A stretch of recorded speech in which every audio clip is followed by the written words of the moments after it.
सुनी जमाना।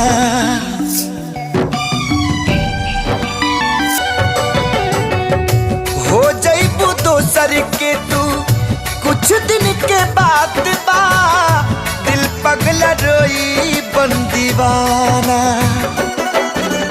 सतरंगी सपना साजन के मनवा सजावे लागल, पिया मिलन के प्यास जिया में नया नया पा जागल।